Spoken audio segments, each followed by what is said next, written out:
2 weeks ago, I released a storytime video recounting the time I found a tote full of mint, Super Nintendo game boxes, and a Donkey Kong cardboard standee at a garage sale for $10 each. In typical reseller fashion, it took me 2 weeks to finally photograph and list it. Because when you've been sitting on something for 9 years, what's another 2 weeks? I also took a 5-minute long walkthrough video to show every flaw the display had because we all know collectors have these kind of questions, and I also wanted to cover my ass as best I could.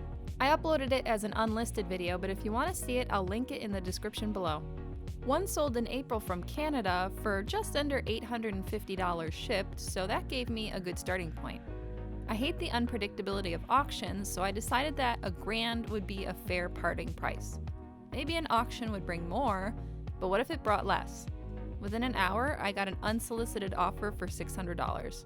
Within 3, I got another message asking about the smoke status. That is the one thing I forgot to mention in the listing. It does not have a smoke smell, nor do we smoke. I got the following message within minutes of sending my reply. Huh? What order? Then the cha-ching followed. It's sold, for full ask, within 3 hours of posting. Of course, I kicked myself for not doing an auction, but at the same time, I'm glad it's going to someone who's been looking for it. I did not expect it to sell so fast, so I didn't actually have a box handy for shipping.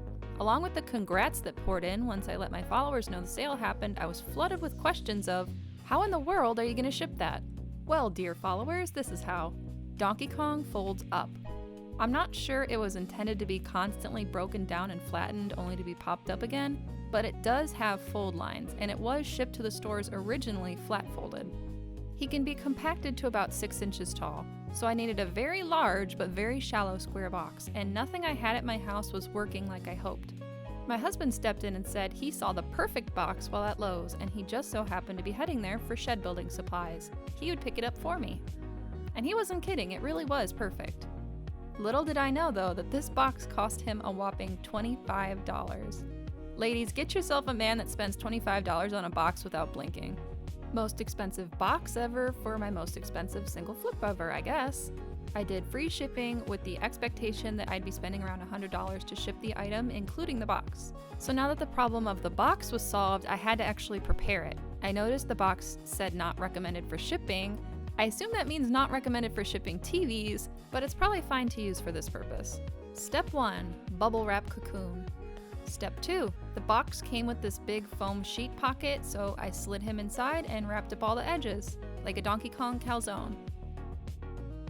Then I slid that into the inner box, and then slid the inner box into the outer box and taped up all the holes and seams. And all that's left is to weigh it and get a shipping price. Place your bets on what it weighed.